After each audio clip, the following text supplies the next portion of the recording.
All praises to Yahawah, BAHASHAM, YAHAWASHI, Shalom, Shalom. This is going to be a quick cut on the arrows of indignation. The lake of fire is going to be on the earth. Okay. That's what this video is going to entail. This is going to be quick, not too comprehensive. I'm going to just bring out a few precepts. First precept I want to bring out, let's just get the ball rolling. This is Proverbs 28, verse 30. No, Proverbs 28, verse 5.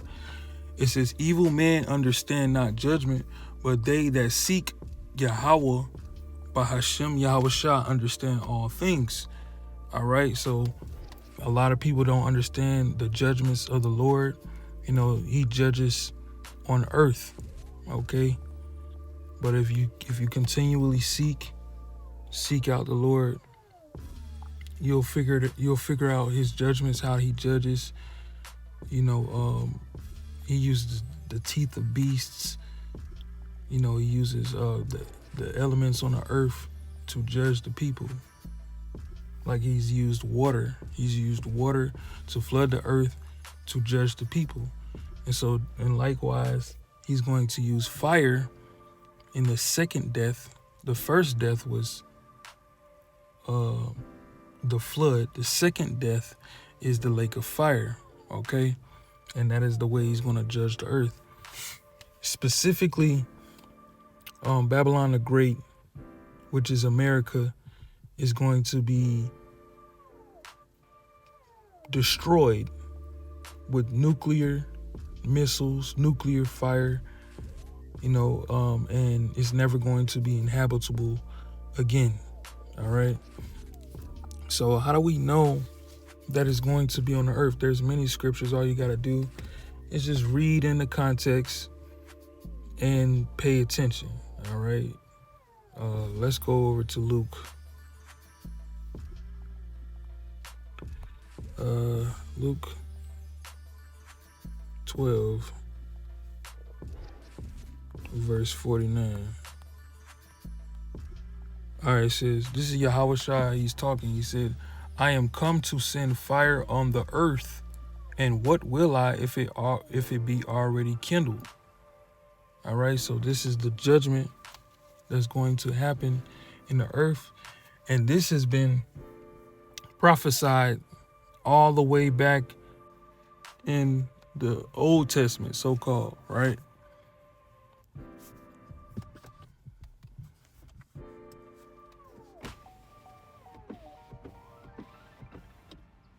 Yeah, this has been prophesied all the way back in the Old Testament, the end to come. All right. This was what was going to happen at the end of the world, right?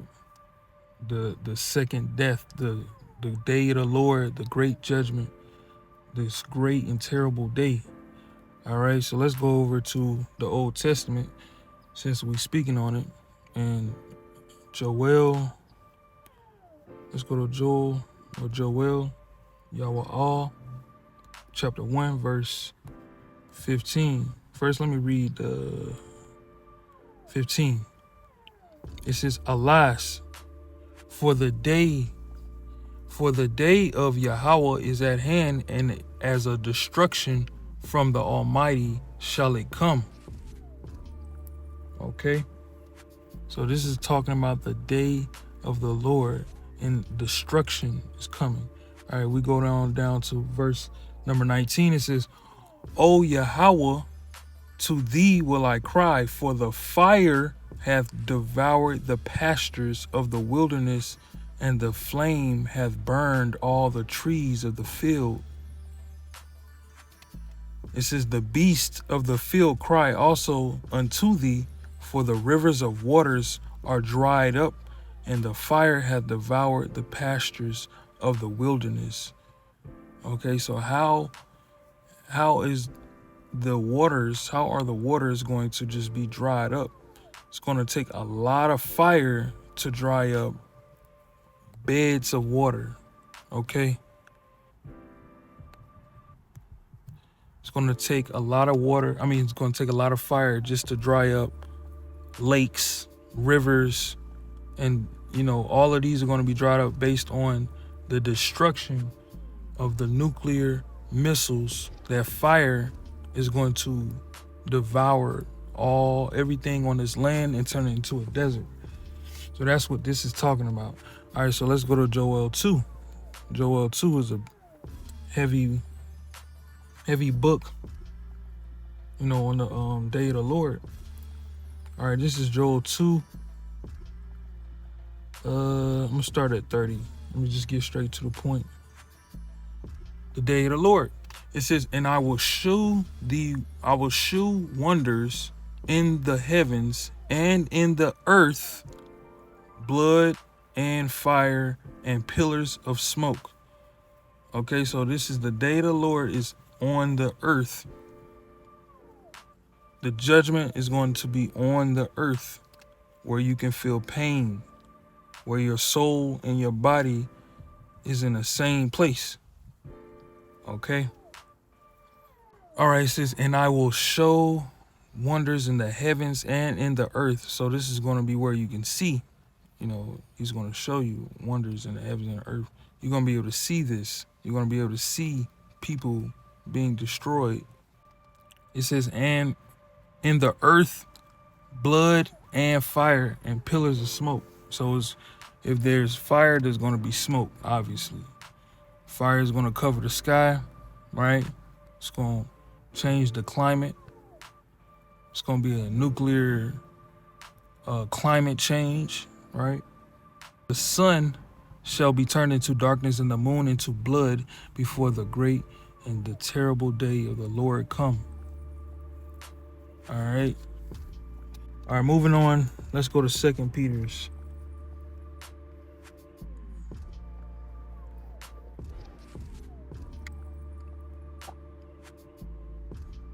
All right, this is 2 Peter's chapter 3, verse 10. It says, but the day of the Lord will come as a thief in the night, in which the heavens shall pass away with a great noise, and the elements shall melt with fervent heat. The earth also and the works that are therein shall be burned up. All right, so there you go. It says the elements, the first thing we're going to get is, it says the heavens shall pass away with a great noise. A lot of people think when they say heaven, they think of a place in which you can't see. It's in another realm, but the heavens are actually just the sky. You look up, that's the sky. That's the heavens. Okay. And it says it pass away with a great noise. It's going to be a lot of noise within the sky. All right. That's from all of those ICBM missiles. It says, and the elements shall melt with fervent heat. All right. So the elements are on a physical level. Your body is made of elements, right? You got elements in the sky, like nitrogen, oxygen, all of those things. If you look on a periodic table, you see different elements. Those are within the earth. Okay, those are earthly things. It says the earth also and the works that are therein. So everything you see on this earth, the works, especially where it's talking about in Babylon the Great, right? You see the trees, you see the bushes, the buildings, the cars, houses, cities. Those are the works that are in the earth. All right, it says the earth also and the works that are therein shall be burned up. So you think of a wildfire in the forest, just think of that times 100 or 1,000, like on the whole land of US of A. Okay, North America, that North country. All right, it says you pretty much get the point. Yeah, so fervent heat, that's really, really, really, really hot. All right, and that, you know, it goes without saying, that's really talking about that fire from the missiles when they drop. All right, so let's go to Psalms. Let's go see what exactly happens, you know, after the missiles hit. All right, so this is Psalms 58 verse 7. It says, let them, matter of fact, I'll start at I start at 6, because this is to give context, this is talking about the punishment of the wicked. All right. It says, break their teeth, O God, in their mouth. Break out the great teeth of the young lions, O Yahawah. All right, so the teeth represents, you know, of a beast. It represents the power, okay? And in the sense of the wicked, it represents their military might, their military power, okay? And in Daniel, you'll see one of the beasts, they had iron teeth, but it's a figurative to represent military might, you know, of that kingdom. All right, and the young lion is talking about a young lion, the great teeth of the young lion, because a young lion is in its full strength, you know, and they are very vicious. They're vicious and they're very mighty, okay? Verse 7, it says, let them melt away as waters which run continually. When he bendeth his bow to shoot his arrows, let them be as cut in pieces. All right, so he's basically saying, let them be destroyed. All right, and the arrows in modern day weaponry represents the missiles. When you look at a missile, a nuclear warhead, which is the very top of it, and then the whole missile itself, it looks just like an arrow. In fact, the military has a lot of code names dealing with the missiles using the words arrows, okay? So it says, let them melt away as waters. All right, so, you know, passing away just pretty much melts like water, right? And that's gonna be a part of the lake of fire. Like, they're gonna be melted within that fire like water. All right, and I'm gonna show you another verse to show you how they're gonna be melted, because Zechariah goes into details about how I'm gonna get it. First, let me go to 2nd Ezra.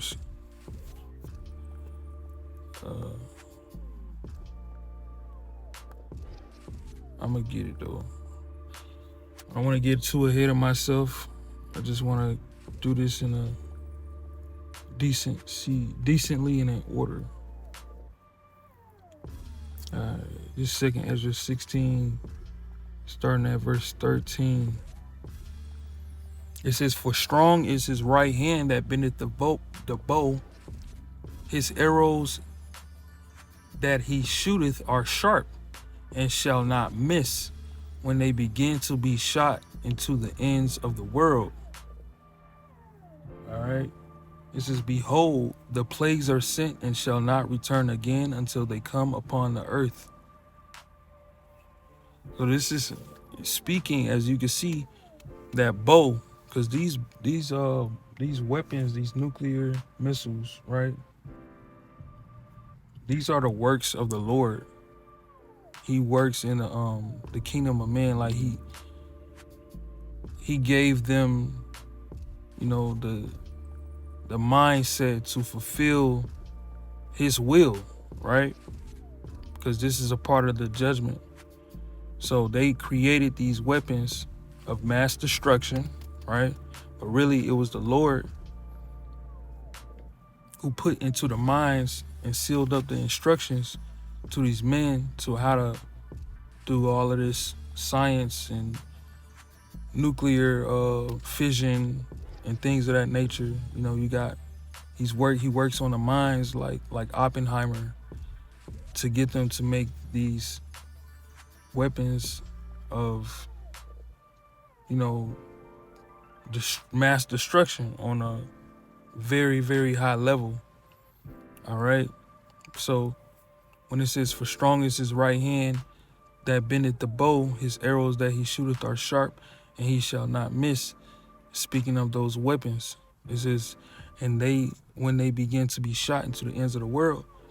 All right. So the ends of the world is over here in Babylon the Great, the land of the north, the valley of the shadow of death. All right. And so this is where those arrows is not gonna miss. So all the arrows, all of the missiles that when the other nations turn on America, you know, all of the missiles are gonna fall in place, and they're not gonna break rank. They're gonna stay in order, and they're gonna hit the target. All right, like X marks the spot. Matter of fact, there's another eclipse coming this year as a sign, as eclipse, I believe it marks an X. All right, so let's go back to let's go actually to Zechariah real quick to show how serious the judgment of the Lord is. All right, so this is Zechariah 14 verse 12. It says, and this shall be the plague wherewith Yahawah will smite all the people that have fought against Jerusalem. Their flesh shall consume away while they stand upon their feet, and their eyes shall consume away in their holes, and their tongues shall consume away in their mouth. Okay, so this is what happens if you ever seen the movie Judgment Day. Terminator, it was a Terminator what do you call it?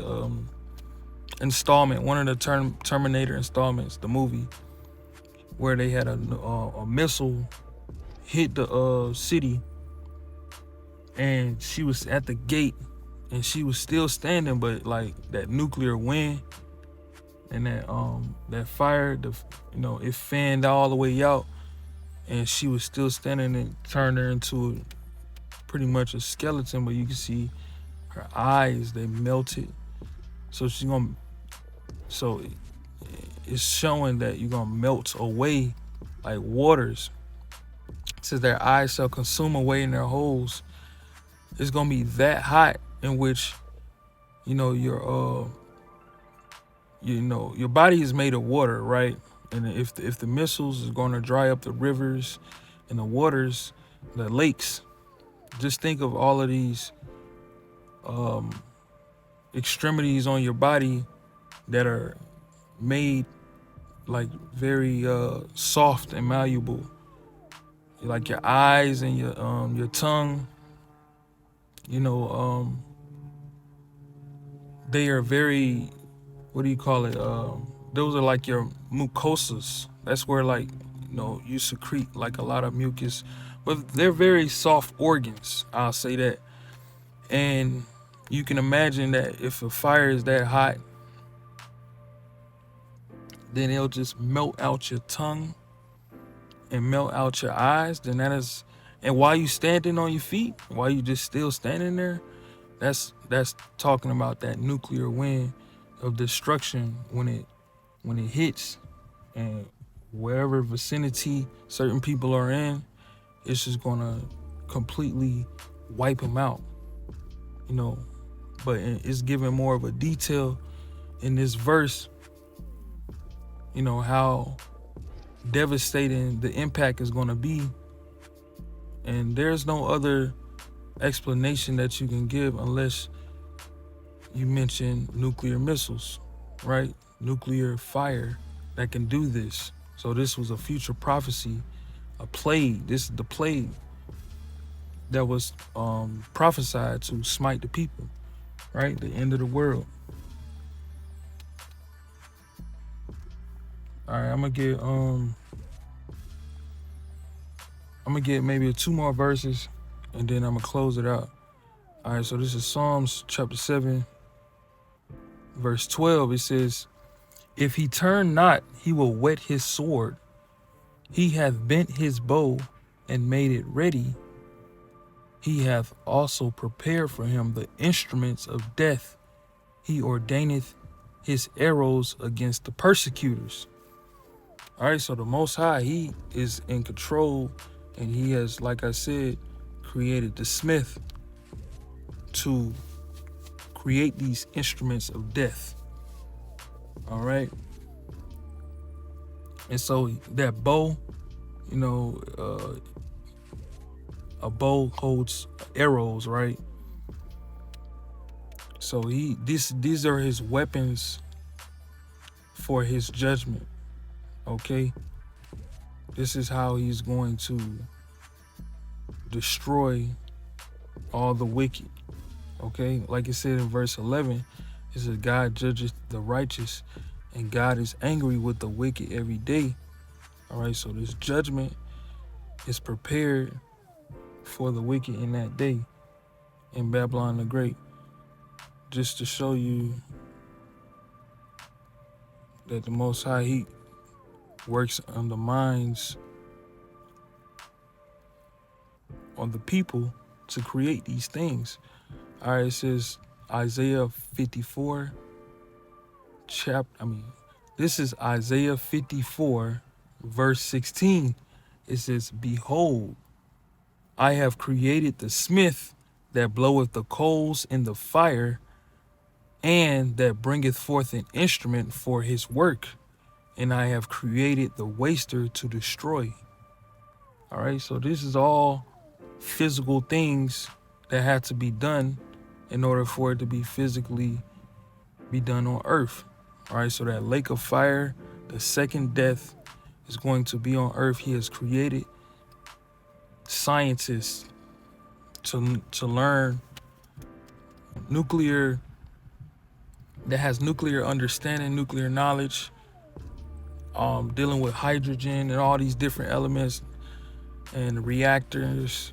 And, you know, I'm not really too keen on the science behind it, but I know that there's certain reactions that have to happen in order for, you know, mass destruction on biblical proportions, righteous, right?